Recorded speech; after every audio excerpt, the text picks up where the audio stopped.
ఇచ్చాడు. సరైన సమయంలో మీ తల్లి పుత్రుల్ని కలపడానికి ఆ దేవుడు నేను పంపించుతున్నాడు. తెలుసుకున్నారు? మీ ఎవరు చూడగాను మీరే తీసుకెళ్ళండి. తీసుకెళ్ళి దగ్గరికి తీసుకెళ్ళండి. బిల్డప్ తీసుకెళ్ళండి. తీసుకుంటావా? ఇప్పుడు కొట్టవే లాఫింగ్ చూస్తా. అదే పోరా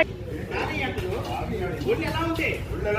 దీని సంగతి కాదు, దీనికన్నా నీ సంగతి చెప్తా.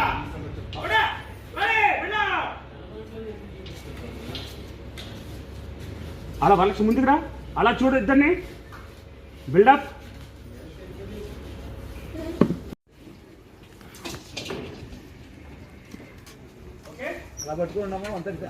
ఇంకోసారి చెయ్యెత్తే అవకాశం లేకుండా చెయ్యి విరిచి పారేస్తా.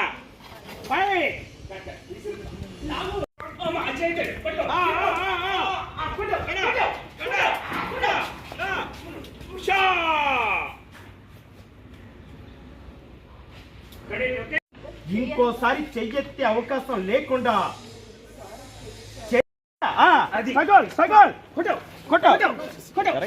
గుర్తుపట్టలేనుకున్నారా? ఆ కళ్ళు చూస్తే తెలియటం లేదు. ఆడ పులి నా మీద పంజా విసురుదామని చూసింది, కానీ ఆ పంజాన్ని పరిగెత్తించే వేటగాడిని తెలుసుకోలేకపోయింది. నీకేం తెలియట్లేదా? ఏంటి ఇలా మాట్లాడుతుంది? ఎవరితను అన్నట్టు చూస్తున్నావు అలాగా? ఎందుకని మీకు ఎన్నిసార్లు చెప్పాలి?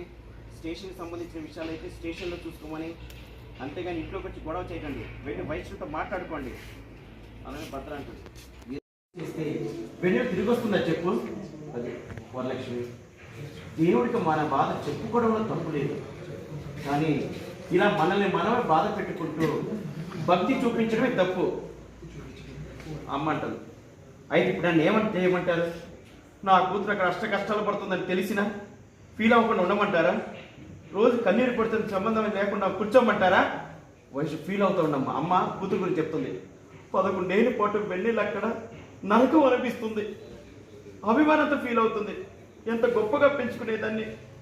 పాపం అక్కడ అమ్మ అమ్మని నన్ను తలుచుకుంటూ ఏడుస్తుంది. ఈ తల్లి మనసు బాధ ఉండదా చెప్పండి? అలా ఫీల్ అయ్యే వయసు. అలా కూర్చునే నీడివు. ఒక్కొక్కడికి ఇంజెక్షన్ కొడుతా.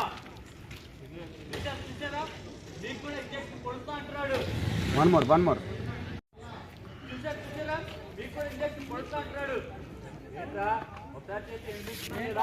వినిపించడం లేదా? అలా పడుగు పెట్టేశారు. ఆ డైలాగ్ వీడి పీడ వెరుగుడైంది. నేను వెళ్తాను. కట్ స్వామి కట్ వదులు, నన్ను వదులు.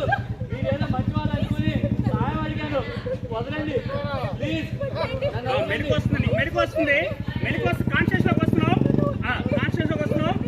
తీసుకెళ్ళండి. నెమ్మది తీసుకెళ్ళండి. తీసుకెళ్ళండి. రాడ్ తీసుకో. వెళ్ళండి. తీసుకెళ్ళండి. కొడు ఫస్ట్.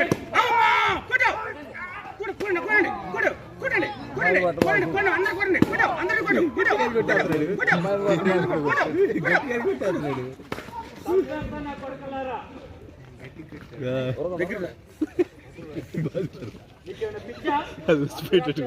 అమ్మేస్తావా?